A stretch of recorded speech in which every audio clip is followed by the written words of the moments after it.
Welcome to the Forgotten Narrator. They say the warp is a nightmare, a howling void of madness and demons, of twisted gods and impossible terrors. A realm where logic dies screaming and only corruption thrives. But what if that horror isn't an external threat? What if it's a mirror, a reflection of something far closer, far more intimate, something the Imperium itself refuses to face? The truth is far more terrifying than any demon. The warp is not some ancient, malevolent thing that stalks mankind from the shadows. It is mankind. It is us, flayed open, our dreams and fears and desires made manifest. The warp is not evil. The warp is honest. What we see as monstrous in the warp are the consequences of millennia of unchecked violence, repression, zealotry, and suffering, all of it channeled and magnified through the minds and souls of trillions. It's not just a psychic echo. It's a ledger of sin. Every atrocity, every act of cruelty, every scream muffled beneath the boots of imperial order feeds that realm. And yet we blame it. We curse it. We burn worlds in the name of purging its influence, blind to the fact that we carry it within us. The Imperium doesn't fear the warp because it's evil. It fears it because it reveals what the Imperium truly is. The warp is not evil. It never was. What it is, and has always been, is the emotional truth of the universe, stripped of all illusion. It is the raw, psychic underlayer of reality, a place where thought births form and belief bends the laws of nature. It is not a place born of malice, but of presence, the presence of trillions of minds, pouring their joys, sorrows, hatreds, and hopes into an endless sea of psychic reflection. The warp is shaped by consciousness, not the other way around. And in this fundamental truth lies a tragedy few dare to speak. The horror of the warp is not a testimony to some inherent evil in the stars, but to the festering rot in the hearts of the beings who feed it. From the moment humanity's mind first ignited with dreams and fears, it cast shadows into the warp. The earliest shamans knew this. They walked in dreams, touched the winds of the immaterium before it had a name. It was never safe, but it was not yet monstrous. That came later, as civilization grew cruel and souls became twisted by war, pride, and endless ambition. The warp began to churn. Its calm gave way to storms. These were not caused by demons or chaos gods. Those came after. The storms were the screams of minds pushed beyond reason, echoes of genocide, betrayal, and tyranny. The warp became a reflection not of creation's hope, but of its suffering. A broken echo of humanity's own decay. It's important to understand that the warp is not one place or one form. It is always shifting, mutable, fluid. It takes shape only in reaction to thought. In the presence of calm, it is calm. In the presence of rage, it becomes a furnace. In the presence of contradiction, it becomes a paradox. This is why it cannot be charted, cannot be mapped like stars on a naval chart. It is not bound by physics or causality. It is the screaming subconscious of the galaxy. And in that scream, there is no lie. The warp does not pretend, it does not censor. It shows what is hidden, often too well. The Imperium calls the warp the Sea of Souls, and in that rare moment, they are correct. It is a sea, not of water, but of raw being. Every human, every Xenos, every sentient being with thought and emotion casts ripples into that sea. In times of great sorrow or mass death, the warp shrieks with pain. In moments of joy, rare as they are, it may shimmer with light. But more often, it is a storm, a thunderhead built from repression, pain, and fury. The Imperium's wars, its purges, its religious ecstasies, all of these pour emotion into the warp. And the warp, being the perfect echo, gives it all back, amplified, embodied. Daemons, those horrors that spill into real space, are not invaders from a hell dimension. They are condensations of psychic resonance. Khorne exists not because of some ancient evil, but because of every drop of blood spilled in rage. Every warrior who kills for pride, every soldier who revels in violence, feeds that presence.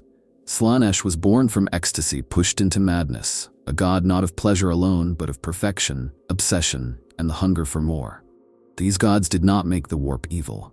The warp made them because we made the warp. And that truth, once accepted, strips away the lie of cosmic innocence. There is no other to blame. This is why the warp resists control. Why psychers burn out their minds, why ships vanish in its tides, why navigators are driven half-mad from exposure. Because it is not neutral space, it is reflective space. It adapts to what touches it, revealing not just navigational hazards but psychic truth. If a mind is fractured, the The warp becomes a mirror maze of madness. If a soul is steeped in guilt, the warp becomes a tomb. If a crew carries fear, it becomes a predator. It is not malevolence. It is honesty, without filter, without pity. And no society, especially not one as brutal as the Imperium, can endure that much truth without crumbling. The Eldar once danced within the warp, masters of its flow. They used it like a song, letting emotion craft beauty and sensation. But even they, in the end, were undone not by the warp, but by what they poured into it. Their decadence, their cruelty, their boredom, it birthed Slaanesh. Not because the warp demanded a god, but because the Eldar demanded excess. The gods of chaos were not waiting. They were created, and that truth should chill any who look to the warp for answers. It is not a place of judgment. It is a place of reflection. And so we must ask, in whispers if not aloud, if the warp is shaped by what we feel and do, and if it has become a place of horror, then what does that say about us? Not just as individuals, but as a species, as an empire, as a culture. The warp is what happens when the masks fall away. When the cathedral silence of the Imperium spires is replaced by the screams of tortured psychers. When the noble lie of the Emperor's perfection gives way to the blood he has spilled. The warp is the Imperium's soul, not some enemy lurking in the dark. It is every Inquisitor's paranoia, every tech priest's denial of humanity, every commissar's bullet to the back of a retreating soldier's skull. It is us, unfiltered. The tragedy is that in calling it evil, we give ourselves permission to be blind. We pretend that daemons corrupt rather than reveal. We burn psychers as heretics while drawing on their gifts. We praise the Astronomicon while feeding it thousands of lives. All the while, the warp watches. It does not hate us. It does not love us. It simply is us, and that may be the most terrifying truth of all. The Emperor, in all his magnificence, in all his supposed perfection, was a creature of paradoxes, and nowhere is this clearer than in his relationship with the warp. He saw it not as a threat to be avoided, but as a tool to be bent to his will. He knew it intimately, more than any other being in human history. He had walked its tides, glimpsed its depths, and perhaps even molded it in his own early experiments. Yet despite all that, he denied its true nature. He taught his Imperium to fear it, to shun it, to speak of it in hushed tones, even as he built an empire upon its psychic foundation. This was not ignorance, it was strategy, and it was a gamble that may have doomed humanity forever. The Emperor's vision was rooted in control. He knew the warp was shaped by emotion, by belief, by the screaming choir of conscious minds. He also knew that such a volatile protean medium could be dominated, if only belief could be unified, if emotion could be disciplined, if thought could be engineered. And so he set about creating a civilization where belief was eliminated, where gods were forbidden, where psychic potential was harnessed through the strictest chains of logic and hierarchy. The imperial truth was not a truth at all. It was a weapon, a lie told so often, so loudly, that it could override the dangerous truths whispering from the warp. But beneath that facade, he never stopped using the warp. The Emperor's own psychic might was beyond comprehension, and he knew full well that the Imperium would require the warp to function. His Webway project, his gene-forged Primarchs, his armies of psychers, all of it depended on mastering the warp, not avoiding it. And so as he preached atheism and rationality, he poured humanity deeper into the immaterium than ever before. He built a psychic beacon, the Astronomicon, that required the constant sacrifice of souls. He created warriors whose rage and loyalty were meant to resonate in the warp like a war drum. And he raised sons whose every virtue and vice would echo across the psychic winds of the galaxy. This contradiction of relying on the warp while denouncing it was not a misstep.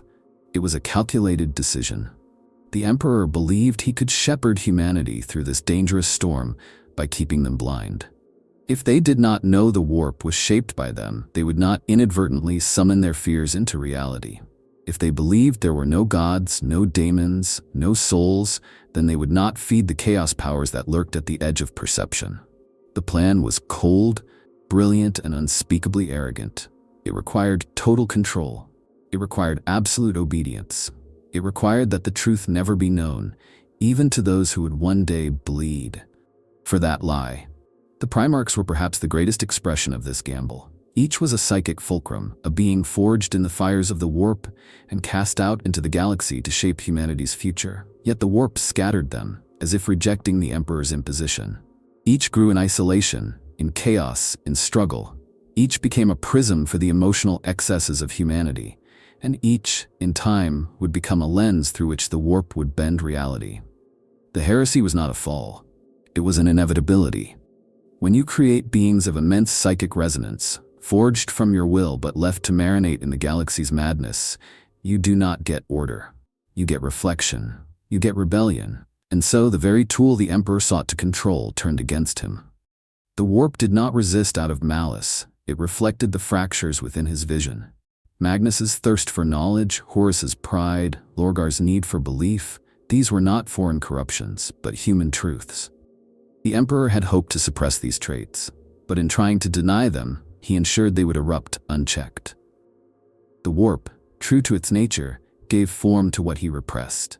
And what emerged were not enemies, but truths too terrible for a lie-bound Imperium to accept. The irony is that the Emperor, in the end, became exactly what he had denied. A god. Worshipped, feared, his image twisted into countless forms by a people desperate for guidance in a galaxy gone mad. His psychic presence saturates the warp like a beacon of tortured divinity. The Astronomicon, once a symbol of his rational mastery, is now a psychic altar drenched in blood. And the Imperium, his great work, is a theocracy that burns heretics while invoking his name in every breath. The warp did not corrupt the Emperor's dream, it simply revealed it. This is the heart of the tragedy. The Emperor used the warp, but refused to let humanity know they were shaping it. He feared that knowledge would lead to chaos, but in hiding it, he ensured it would. Without understanding, fear filled the void. And fear, more than anything else, feeds the warp's most terrible aspects. Khorne feasts on the blood spilled by fanatics. Nurgle thrives in the hopeless stagnation of hive worlds. Tzeentch dances on the shifting lies of inquisitors and schemers. Slaanesh whispers through the perfectionism of assassins and artisans alike. The Emperor's silence did not protect humanity. It starved them of psychic responsibility, and in that starvation, chaos grew fat. The Emperor's gamble was not just a failure, it was a revelation. It showed that the warp cannot be mastered through denial. It cannot be locked away behind creeds and codes. It must be understood, confronted, accepted. It is not a weapon. It is a mirror. And in trying to turn away from that mirror, the Emperor doomed his people to become reflections of their own worst fears. The Imperium of man has built its survival on a paradox so profound that it can only be sustained through lies. At its very core, it is a civilization that draws its strength from the warp, for travel, for communication, for warfare, for prophecy. Yet at every level of society, it teaches that the warp is evil, a place of daemons and heresy, not to be understood, only feared. This contradiction is not accidental. It is not ignorance. It is by design. A lie repeated so often that it has replaced truth. A lie so vital that without it, the Imperium would implode under the weight of its own hypocrisy. Imperial dogma, as enforced by the ecclesiarchy and Inquisition, is not merely a religious belief, it is a weaponized narrative. It exists to obscure the truth of the warp, to direct the fear and awe of the masses towards sanctioned objects of worship and away from the raw psychic reality of the universe. The cult mechanicus prays to the machine's spirit, but what they touch in their rituals is psychic resonance. The Astra Telepathica trains psychers to harness the warp, but conditions them to believe it is a poisonous force barely held at bay by divine sanction. This is not to protect the people from demons, it is to protect the power structure from rebellion. Because if the truth were widely known that emotion shapes reality, that belief has the power to birth gods, that the warp is not separate from us but is us, then the people might realize they do not need the chains of the Imperium to survive. They might look inward for salvation rather than outward to a decaying throne. And so, the lie must be total. The warp must be the realm of demons. Psychers must be feared, burned, regulated. Even as the Imperium relies on them to navigate space, fight its wars, and keep the Emperor alive, they must be portrayed as barely controllable monsters, cursed by their very existence. This schizophrenia is evident in every corner of the Imperium. On one hand, the black ships trawl the galaxy to collect psychers. a necessary tithe to maintain the Astronomicon and staff the Adeptus Astra Telepathica. On the other hand, those same psychers are publicly reviled, often executed en masse to appease local fears or cover bureaucratic incompetence.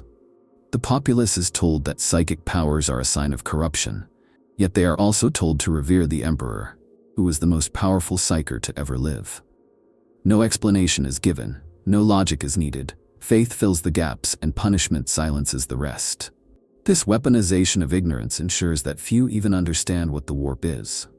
To the average imperial citizen, the warp is a place of nightmares, nothing more. To speak of it too freely is to invite suspicion, perhaps even an accusation of heresy. The truth, that the warp responds to belief, is buried under layers of ritual and dogma. And this is intentional, because if the people truly believed they shaped the warp, if they saw that their emotions were not shameful but powerful, if they embraced the divine within rather than projecting it onto a corpse throne, then the entire machinery of oppression would crumble. But there are some who do understand. High-ranking inquisitors, senior navigators, archmagos biologists, they know, they see, and they lie. Not out of malice, but out of necessity. They believe, with a fanatical clarity, that the human species cannot be trusted with the truth. That knowing the warp is us would drive the masses mad. That revelation would lead not to enlightenment, but to chaos. And perhaps they are right. Perhaps after 10,000 years of repression and terror, the truth would be too much. But in clinging to that fear, they ensure the cycle continues. The warp feeds on repression. The daemons grow stronger, and every lie told to protect humanity from the warp becomes another nail in humanity's coffin. The ecclesiarchy's role in this tragedy cannot be overstated. What began as a method of unifying the shattered post-heresy Imperium became a self-sustaining leviathan of fanaticism. The cult of the emperor teaches that he is a god and that all other belief is heresy. But this godhood was never claimed by the emperor himself. It was born in the warp, out of the desperate cries of a dying people, and the warp, being honest, responded. His soul, caught in the tides of the immaterium, has been fed into a storm of worship that he never wanted. But the ecclesiarchy cannot allow that contradiction to be questioned. Their entire power base depends on ignorance, on ritual, on keeping the people bowed and blind. Even the Inquisition, that vaunted organization of secrets and vigilance, is divided by this lie. The Ordo Malleus knows the warp. They know the gods of chaos were born from mortal emotion. But their response is not to enlighten, it is to purge. To them, the truth is a contagion. Better to burn a planet than risk the idea spreading that the warp is not evil, merely honest. Better to erase a library than let one mind discover that faith is not imposed from above, but emerges from within. This is why the Imperium cannot change. It is built on fear, on ignorance, on denial. It survives not by embracing the truth, but by crucifying it. And so the warp remains a forbidden topic, a shadow cast over every world, whispered of in terror and half-truths. But the lie is unraveling, the galaxy is in upheaval. The Cicatrix Maledictum has torn reality apart. The gods of chaos are more powerful than ever. And still, the Imperium clings to its lies. Still, it demands obedience. Still, it fears the truth, that the warp is not an enemy, it is a revelation. And it shows us what we are. To be born a navigator is to be condemned to vision. Not metaphorical insight, not poetic clarity, but true, searing vision into the depths of reality's unspoken underside. The navigator's third eye is not a blessing. It is not a gift. It is a curse branded into the flesh by ancient pacts and genetic engineering, a mutation that opens the soul to the immaterium in its rawest form. Through that eye, navigators see the warp not as theory or myth, but as experience. They do not imagine the tides, they ride them. They do not fear daemons, they pass within arm's reach of their teeth. They do not deny the warp's connection to humanity, they live it, every moment with no reprieve. Imagine, if you can, being raised in a world where your family name ensures power, but your very biology ensures madness. The navigator houses are some of the most ancient and entrenched institutions within the Imperium, wealthy beyond reason, politically untouchable, and psychically saturated. They are needed, desperately, because without them, interstellar travel through the warp would be functionally impossible. A navigator's ability to perceive the astronomicon and chart a course through the shifting tides of unreality is the only thing that allows the Imperium to function at scale. Every fleet, every shipment of grain or promethium, every military crusade, all hinge on the clarity of a navigator's mind. And that mind is never free. To open the third eye is to drown in the warp's truth. There are no lies there, no stable forms, no comforting boundaries, just waves of emotion and thought, ever-changing and endlessly hungry. The warp sees those who see it. It peers back. Navigators know this. They do not travel through it so much as negotiate with it. They understand better than most that the warp is not evil. It is us laid bare. And in that truth lies the unbearable weight of their lives. For they see what others deny. They witness the tides of fear swelling from hive worlds in revolt, the screams of psychers feeding the astronomicon, the rage of soldiers charging into slaughter. They navigate through mankind's soul, and it is rarely beautiful. Many navigators go mad, not because they are weak, but because what they see cannot be unseen. The horrors they guide ships through are not distant or alien. They are human. The bloody echoes of genocide, the psychic signatures of despair, the haunting flickers of forgotten faith. They see the aftermath of exterminatus as a smear across the sea of souls. They feel the agonies of sacrificed psychers like pressure on their skin. Their mutations, distended skulls, warped limbs, inhuman visages are not just genetic quirks. They are the outer reflections of inner exposure. The longer they gaze into the warp, the more it marks them. Not just their bodies, but their identities, their memories, their very sanity. And yet, they are revered, feared, pampered in luxury, and cloistered in secrecy. Navigators are both royalty and pariahs. No one questions their importance, but few understand their burden. They speak rarely of what they see. Their enclaves are protected by their own security, their own rituals, their own barriers against a society that would rather forget what the warp truly is.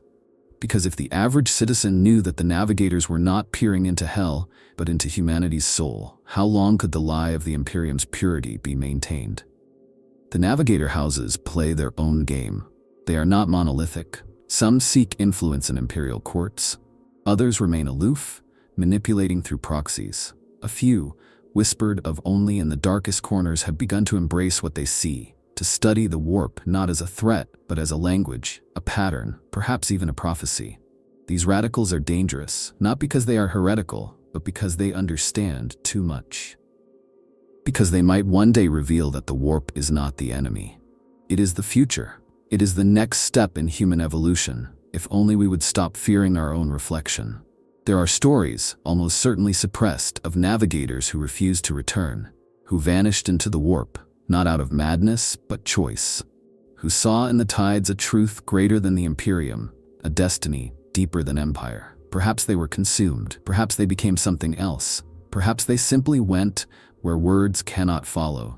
What matters is that they looked into the warp and did not turn away. They accepted it, embraced it, and in doing so, they became more than navigators of ships. They became navigators of humanity's shadow. To be a navigator is to live in constant contradiction. They are tools, but irreplaceable. They are mutants, but aristocrats. They are blind to comfort, yet seared with vision. They are hated and exalted, isolated and indispensable. But more than anything, they are witnesses. They see what the Imperium denies. And in that terrible gaze, they carry a silent accusation that the warp is not evil. It is simply truth. And that truth is unbearable to those who still cling to the lie of innocence. The Astronomicon is spoken of as humanity's guiding light, the beacon that cuts through the storms of the warp, allowing ships to traverse the immaterium without vanishing into madness. It is the Imperium's psychic lighthouse, projected by the Emperor himself and maintained by the Adeptus Astra Telepathica. But behind this symbol of order lies a horror too immense for most to fathom. The Astronomicon is not a miracle. It is not even a technology. It is a wound, torn into the fabric of the warp and fed by constant, ritualized death. Every day, thousands of psychers are drained of their essence to keep it alight. They are not chosen. They are consumed. This is not poetic hyperbole. The Astronomicon is powered by the souls of psychers, human minds reduced to ash in order to project a light that spans the galaxy. These psychers are not volunteers. They are tithed, harvested, collected from across the stars by the black ships, and judged by the Scholastia Psychona. A tiny fraction are trained, kept alive, and pressed into service. The rest are burned in silence, stripped of identity, their deaths measured in utility, not tragedy. They are the forgotten dead, the psychic coal fueling the Imperium's broken engine, and their fate is seen not as sacrifice but necessity. The Imperium rationalizes this atrocity through the language of duty and survival. Without the Astronomicon, interstellar travel would be impossible. The Imperium would collapse into isolated star systems, its worlds vulnerable to chaos, xenos, famine. The warp would become impassable, the nightmare would win, and so the deaths continue. The sacrifices are scheduled, the chambers are prepared, the rituals are performed. The Golden Throne drinks their souls without a flicker of hesitation. The Emperor does not speak. The priests chant louder to fill the silence. But there is something fundamentally obscene in this arrangement. Because the Astronomicon is not merely a tool, it is a shrine. A psychic altar to the Emperor, powered by belief, pain, and psychic death. Its existence is proof that the warp responds to ritual, to sacrifice, to worship. And this is the horror at its heart. The Imperium claims to reject chaos, to fear the gods born of emotion, to burn heretics who dare feed the warp. Yet the Astronomicon is exactly the kind of structure that empowers warp entities. A massive, ongoing ritual of death and devotion, directed at a silent god. If chaos feeds on belief and sacrifice, then what truly is the Astronomicon feeding? The psychers who die in the soul-binding process are not destroyed gently. They are broken. Their minds are crushed by the sheer force of channeling the Emperor's will, their souls unraveled like threads in a storm. They do not ascend. They are not honored. They are forgotten.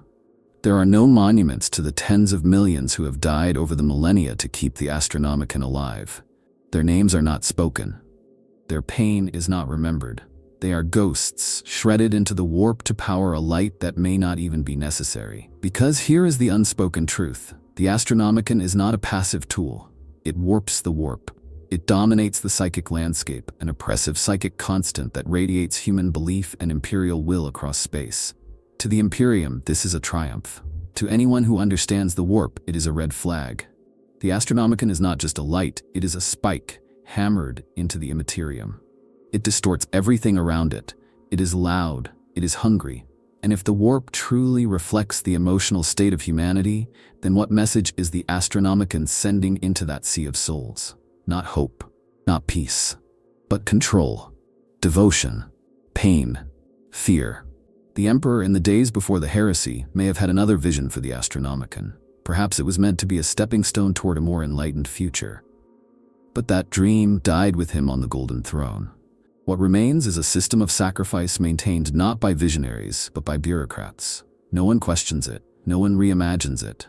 The Astronomicon endures not because it is just, but because it works. And in the Imperium, functionality is holiness. To question its morality is to question the Emperor. And that, above all else, is forbidden. But imagine for a moment that humanity could confront the truth, that the warp is shaped by their actions. That the Astronomicon is not just a necessity, but a declaration, a message carved in psychic fire that says, we will burn our own to keep the light alive. What gods are watching? What reflections are forming? What entities, born from humanity's own psychic excess, might look at the Astronomicon and see a throne of skulls?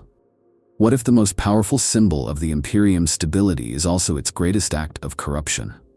This is not heresy. This is honesty.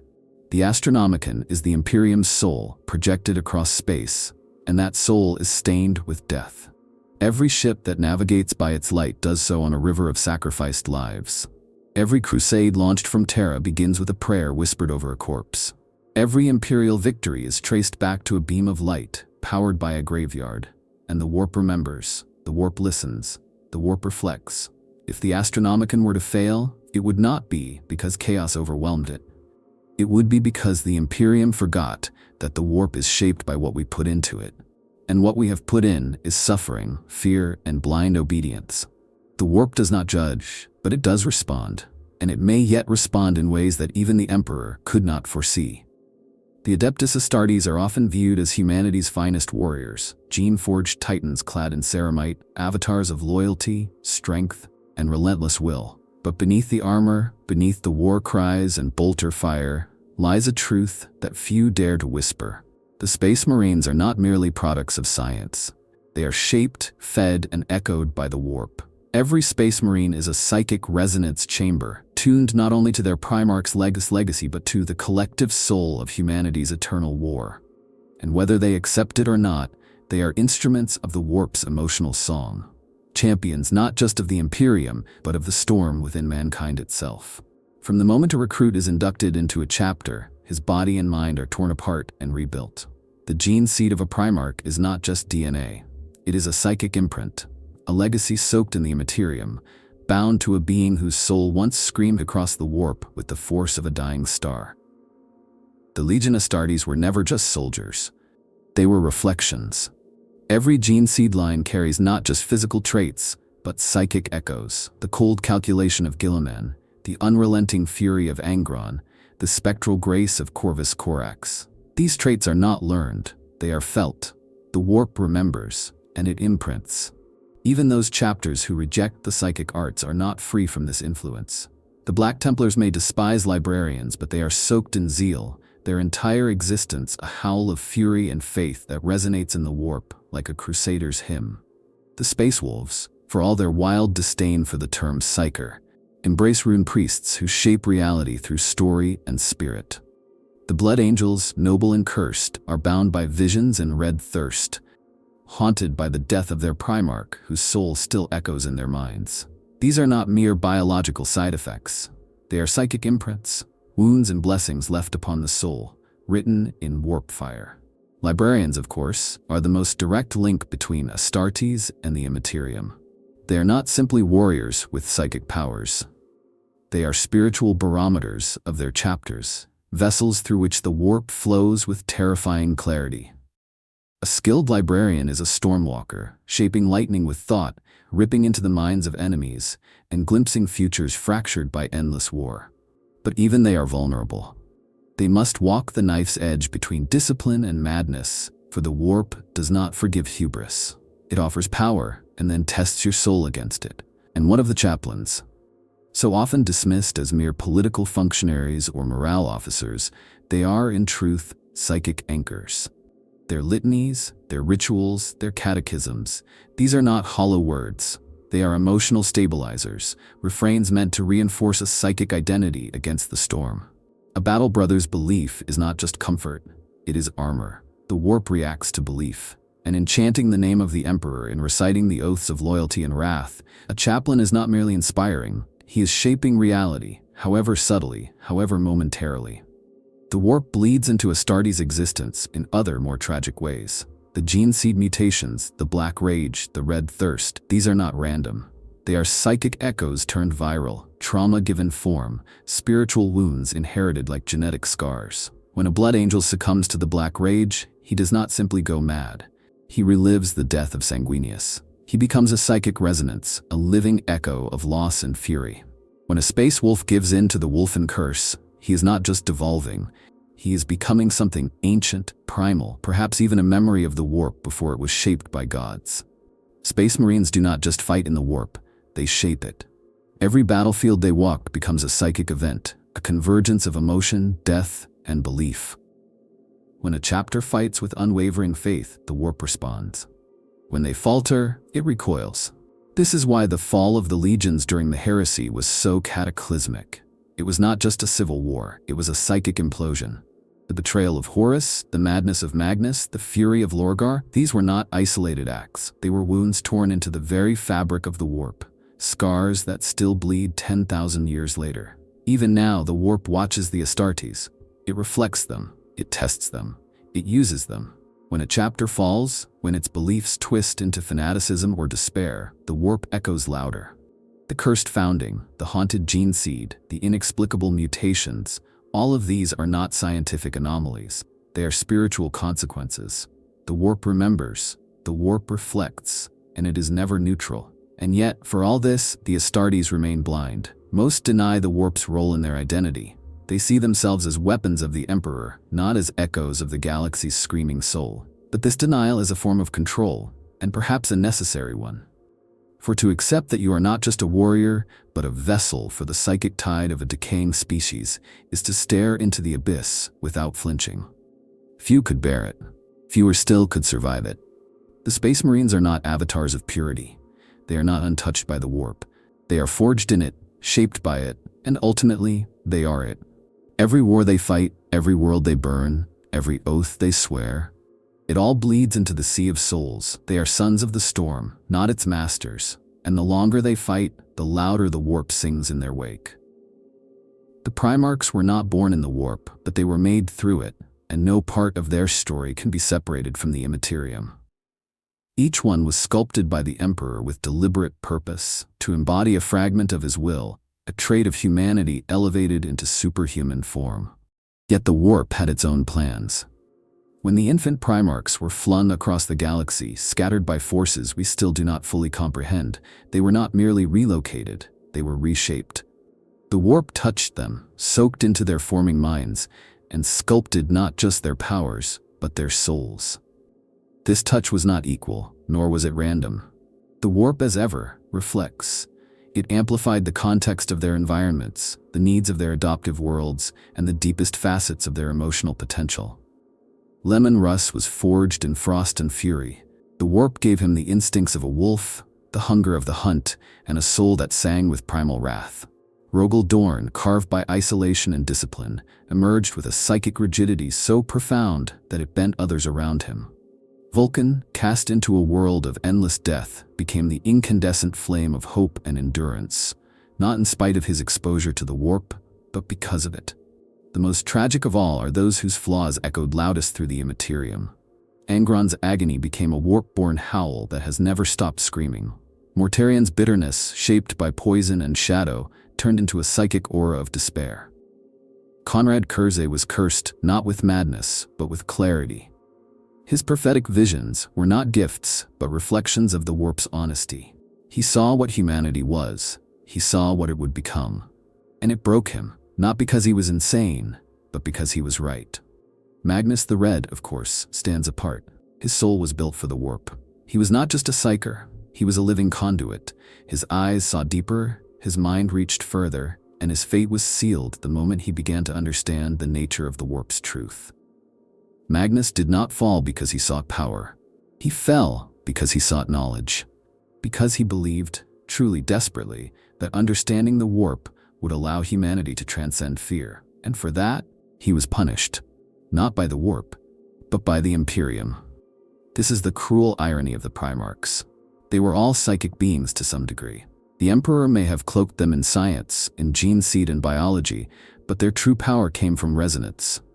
They were archetypes, emotional constructs given flesh. Guilliman was order, Fulgrim was perfection, Perturabo was frustration, Horus was love, loyalty, and the agony of betrayal. The warp did not create these traits, it responded to them. It amplified them. And when the heresy came, it did not turn the Primarchs into monsters, it revealed them. Each traitor Primarch did not become something new when they turned, they became more of what they already were. Lorgar's need for belief curdled into fanaticism. Angron's pain ignited into endless rage. Fulgrim's obsession with perfection broke into hedonistic excess. These transformations were not imposed by daemons. They were accelerations, exaggerations, psychic truths writ large across the canvas of the warp. And the Loyalists were no different. Their scars, their doubts, their grief, all were magnified. Vulcan's compassion became martyrdom. Dorn's stoicism hardened into blindness. Russ's loyalty became savagery. The warp does not change, it amplifies. Even after their disappearance, the Primarchs echo across the warp. Their sons feel it in their gene seed. The black rage of the Blood Angels is not a mutation, it is a psychic inheritance. The curse of the Wolfen is not a flaw, it is a legacy. When Guilliman returned, it was not just biology reawakened, it was a psychic wave crashing into the Imperium. The warp noticed. The moment he stepped into real space again, the tides shifted. Because the Primarchs are not merely leaders, they are psychic archetypes, pillars of humanity's myth made manifest. And their presence or absence changes the warp. What then does this mean for the future? If the Primarchs were born of science but shaped by the warp, then they are not just generals or symbols, they are mirrors. They show us what we are, what we fear, what we long to become. And if they can be twisted, if their virtues can become vices, then perhaps it is not because they failed, but because we did. Because the warp is not evil, it is us. It took the most powerful reflections of humanity and showed them to themselves. And they could not look away. The Primarchs are not legends, they are tragedies. Each one a fragment of humanity cast into the sea of souls, distorted by our dreams, our guilt, our rage. They were never meant to be perfect. They were meant to show us what we are. And perhaps that is why the Emperor scattered them, not to hide them, but to let them become. To give the warp time to reflect upon each, to echo our strengths and weaknesses through them. It was not an accident. It was an experiment. And the results are still unfolding.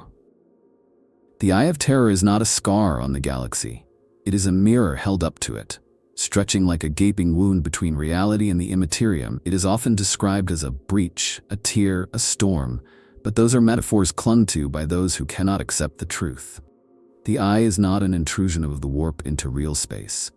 It is a region where the veil has been lifted, where the lie of separation has been burned away, revealing the raw, unfiltered truth that the warp is not behind the galaxy. It is the galaxy's soul, screaming. Within the eye, thoughts become flesh, memories become landscape, emotion becomes law. It is not a realm of chaos in the sense of invasion or contagion. It is chaos as reflection, chaos as reality, stripped of the constraints that the material universe desperately imposes.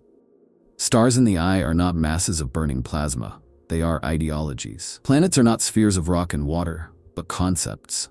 War worlds that echo rage so deeply they bleed it into the air. Pleasure planets so saturated with excess that the wind moans with hunger. The very laws of physics are pliable, not because they have been broken, but because the foundation of reality, belief, feeling, psychic resonance, has been allowed to rule. It is the one place in the galaxy where the mask has fallen. No imperial dogma, no comforting scientific lie, no hollow rituals can hide what the eye shows. The Imperium calls it a cancer, a festering wound. But that is projection. The eye is not spreading, it is not invading, it is revealing. Every inch of its space reflects what already lives in the hearts of mortals. It is not the warp intruding into reality. It is reality cracking under the weight of its own unacknowledged shadow. And what lies within? The answer is terrifying because it is familiar. The demon worlds of the eye are not alien hellscapes. They are places where mortal emotions have become absolute. Where every fear, every desire, every repressed thought has taken on mass and shape. There are cities there, built not of stone but of ambition. Armies march not for conquest, but for validation. Gods reign, yes, but they reign only because they were invited in. Created, shaped, and nourished by the very species that fears them. The eye is the soul of the Imperium turned inside out. Its extremes, its hypocrisies, its brutal certainties, all magnified into metaphysical terrain. Consider the daemon worlds of the word-bearers, where every prayer spoken by a slave echoes across reality, reshaping the very architecture of the planet. Or the Iron Warriors' fortress worlds, where resentment has calcified into endless war, where pain is not inflicted but built into the ground. These are not products of alien invasion. They are the consequences of belief, and the warp, as always, simply reflects. But the eye is not chaos without meaning. It is not madness for its own sake. It has logic, just not material logic. It obeys psychic causality. Thought becomes truth. Belief becomes gravity. This is why time flows strangely within it, why distance can stretch or contract, why memories return as physical places. The eye is what happens when the mind is no longer bound by a universe that pretends to be objective. It is not the enemy of order. It is what lies beneath order, raw, writhing, and unavoidable. Those who enter the eye rarely return unchanged, not because of corruption in the traditional sense, but because they see. They see that reality is negotiable, that belief matters more than atoms, that emotion is stronger than steel. Some go mad, others ascend. A few, very few, attempt to bring that knowledge back, to build new truths in the grim shadow of the Imperium. They are called heretics, and yet all they have done is accept what the eye has shown them, that the warp is the universe's soul, and the eye is its unblinking gaze. The Imperium cannot allow this truth to spread. It must portray the eye as infection. It must claim the people within it are lost, broken, damned, and certainly, many are. The eye does not forgive weakness. It does not allow passivity. But it also does not lie. Those who survive there are those who own their truth, who mold the warp not with fear but with will. And that is what makes them dangerous. Not their mutations, not their demons, but their honesty. The Eye of Terror is not a prison. It is not a battlefield. It is a crucible. It burns away the falsehoods of material reality and leaves only what is true, no matter how monstrous, no matter how beautiful. And for a galaxy built on repression and denial, that truth is unbearable. That is why the Eye must be feared. That is why it must be demonized. Because if the galaxy ever accepts that the Eye is not alien, that it is merely humanity laid bare, then the foundations of the Imperium will crack. And from that crack, truth will pour like fire. Demons are not monsters. Not in the way the Imperium teaches. They are not invaders from a realm of pure malevolence. Not ancient beings plotting the downfall of mankind from outside time. No, they are born from us, shaped by us, fed by us. They are the direct consequence of every scream muffled, every act of cruelty justified, every joy suppressed, and every desire twisted. They are not alien, they are reflection. The chaos gods, the great powers of the warp, are the inevitable result of emotional excess echoed across eons. They are humanity's mirror, scaled to cosmic size, and daemons are the fragments of that reflection made animate. Khorne is not a god of war in some ancient, mythic sense. He is rage given purpose. He is every soldier who has ever killed for vengeance rather than duty. Every executioner who took pleasure in his work. He is the echo of battles fought not for survival but for pride, ambition, dominance. His daemons do not whisper, they scream. They are rage with form, war-given claws, and they do not descend upon worlds as invaders. They are invited, wherever blood is spilled with fury, wherever wrath is cherished more than understanding, Khorne's influence blossoms. Not as corruption, but as resonance. Tzeentch is no puppet master of arcane schemes, though he wears that mask well. He is change itself, the hunger for more knowledge, more power, more meaning. Every philosopher who peered too far, every scientist who valued truth over consequence, every tyrant who believed they could reshape reality with ideas alone, they are his priests. Whether they know it or not, his daemons slither not through shadows, but through hope, ambition, the endless itch that the current world is not enough. When societies lie to themselves in the name of progress, when revolution births oppression in new colors, Tzeentch smiles. He does not impose, he answers. Nurgle is not rot incarnate, not merely a god of disease. He is the comfort of decay, the peace found in surrender. When despair becomes routine, when suffering becomes so vast that hope feels like a burden, Nurgle's embrace opens wide. He is not a bringer of death, but a father of endurance. Every plague survivor who laughs through pain, every broken soul who finds joy in stagnation, every world that accepts its misery with a smile, they are his garden. His daemons giggle and weep, not because they do not suffer, but because they have learned to love their chains. He is not cruel, he is complacency. And Slaanesh, the most misunderstood of all, is not simply lust or gluttony or sensuality. Slaanesh is excess, the desire to be perfect, the craving to be seen, admired, loved, and the pain of not being enough. Every artist who destroyed themselves chasing the perfect masterpiece, every warrior who wanted not victory but glory, every soul who screamed because silence was unbearable, Slaanesh heard them. They are the muse of obsession, the architect of perfection's curse. Their daemons do not seduce by accident, they reflect desire, and show how easily it becomes a prison. Demons are not alien to us, they are us, shorn of flesh and consequence. When a demon manifests, it does not arrive from another dimension like a beast from myth. It is called, shaped by local belief, by the emotional atmosphere of a place, by ritual or resonance. They are shaped by what the people feel, what they fear, what they want. This is why no two daemons are truly the same.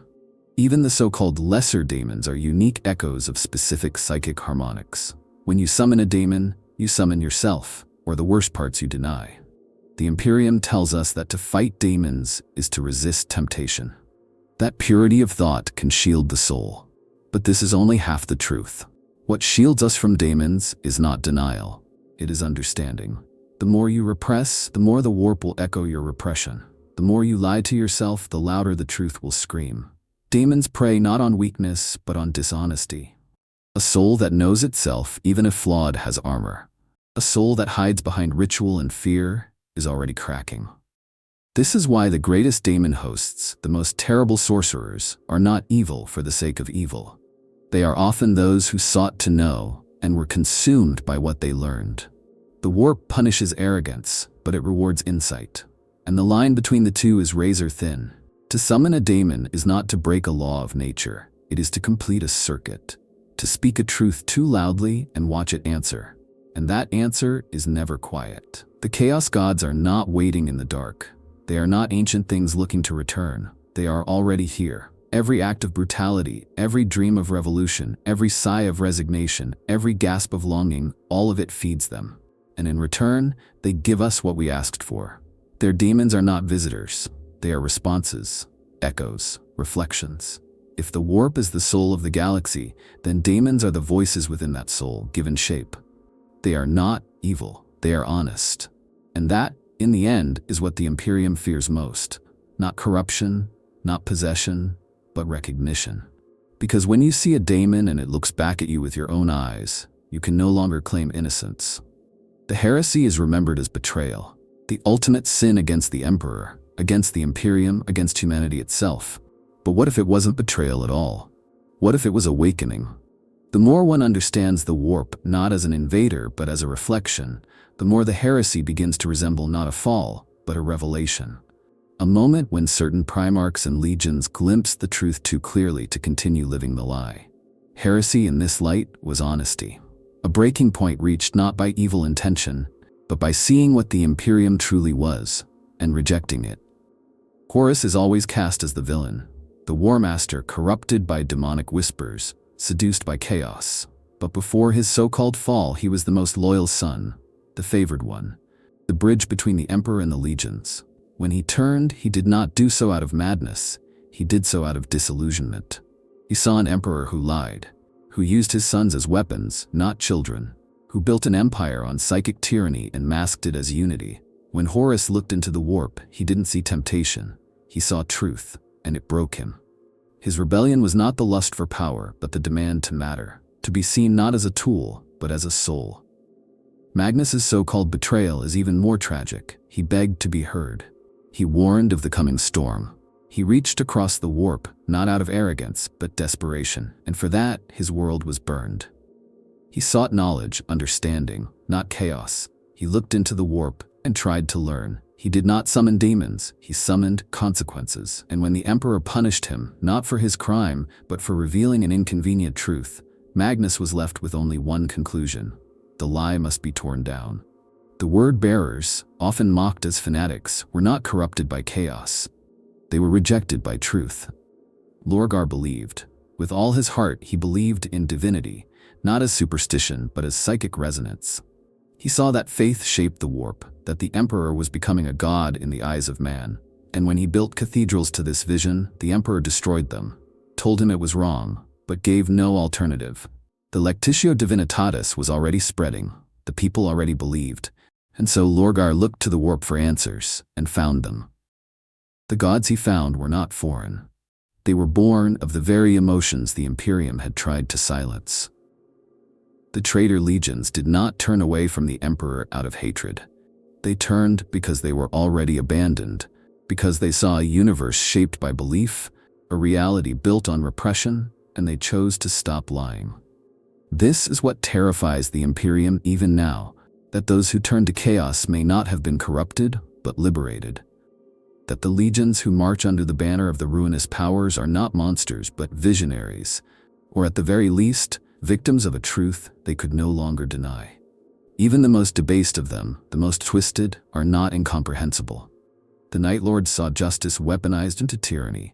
The Death Guard saw resilience become stagnation. The Emperor's children saw perfection collapse into indulgence. These are not random falls. They are emotional trajectories, psychic responses. Each legion, each primarch, became a mirror of what they were made to endure.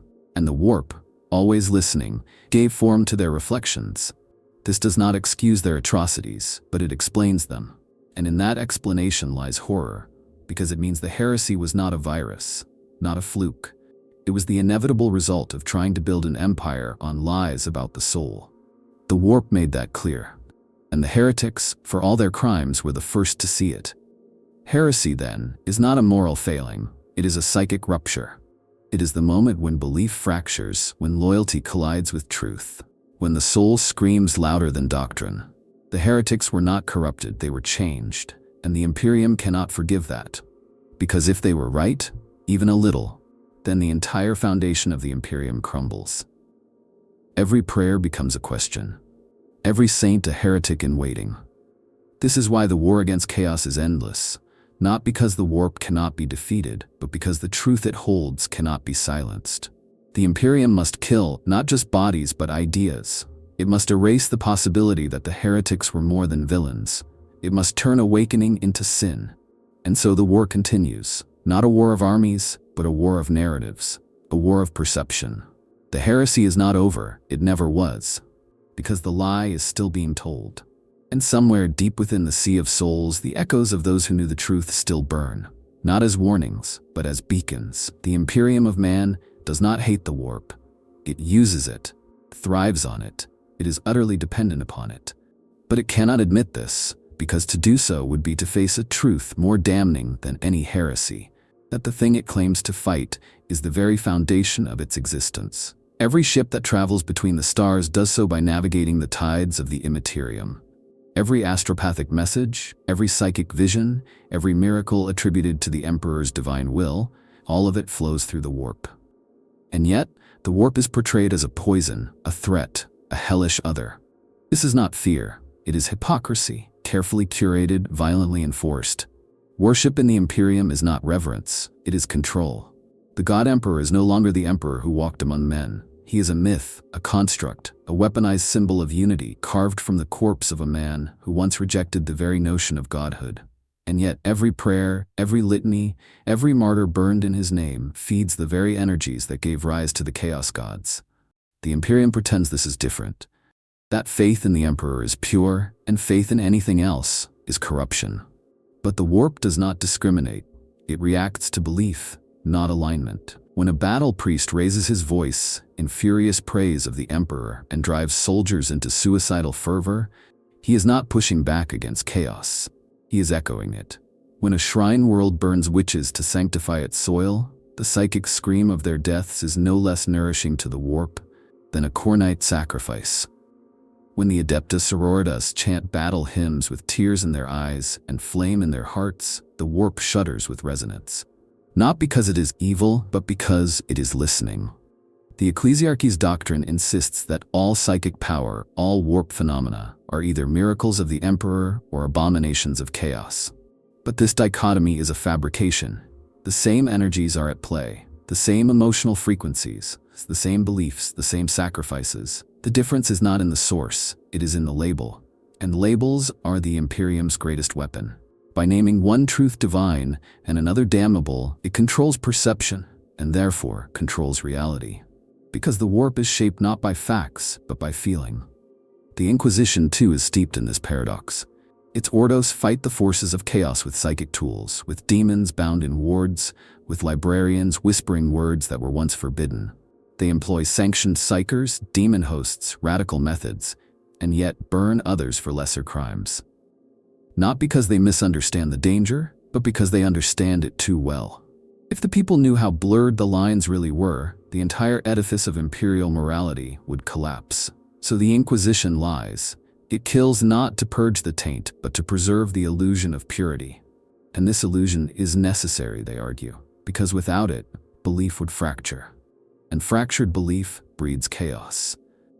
But this justification is a trap, because the more tightly belief is controlled, the more violently it breaks when it finally shatters. The Imperium's obsession with dogma ensures not stability, but inevitable collapse. Every time it silences doubt, it strengthens the psychic pressure building beneath the surface. Every time it proclaims the warp is evil, even as it relies on it, it feeds the cycle of denial and resurgence. The Imperium worships what it fears. The Golden Throne is a psychic engine. The Astronomicon, is a psychic sacrifice. The Emperor's miracles are warp phenomena. His sainthood is psychic resonance, his divinity a creation of collective belief. In any other context, these would be the signs of a chaos god in the making. The difference is not metaphysical, it is rhetorical. The warp does not care if you call your god the Emperor or the Lord of Skulls. It only cares how much you believe, and the Imperium believes absolutely. This is the most terrifying secret of all. That the Imperium may have created its own god, a god of order, of sacrifice, of eternal stagnation. A god who sits silent upon a throne of suffering, fed by the death of innocents, worshipped by trillions who dare not question. The warp reflects, and the Emperor, long dead in body, may now live more truly in the warp than he ever did in flesh. Not as the man who unified Terra, but as the idea of the Imperium, immortal, immutable, and utterly incapable of mercy. The Imperium does not fear the warp. It fears what the warp reveals, that there is no dividing line between purity and damnation. That the gods of chaos are not foreign horrors, but emotional inevitabilities. That the Emperor, in his silence, has become the very thing he once sought to suppress. The warp is not the Imperium's enemy. It is its foundation, its shadow, its truth. And as long as that truth remains buried beneath ritual and flame, the Imperium will remain what it has always been. A lie told in fire, echoing across the stars, too afraid to look in the mirror. There is no great enemy coming from the warp, no alien intelligence scheming in the void. The threat has never been external, it has always been internal, within the soul, the species, the systems we cling to out of fear. The warp is not evil, it is a mirror. And what it reflects is what we feed it: terror and triumph, love and hatred, faith and fury. The warp does not want, it responds. It does not lie, it reveals. To understand this is to face a terrifying freedom. It means there are no gods pulling the strings, no daemons dragging us into damnation. There is only us, our choices, our echoes. And if we are haunted by monsters, it is because we birthed them. If we are guided by saints, it is because we imagined them. The warp is the canvas, we are the brush, and what we create will live forever in the tides of that immaterial sea. The Imperium cannot survive this truth. Its strength comes not from honesty, but from control.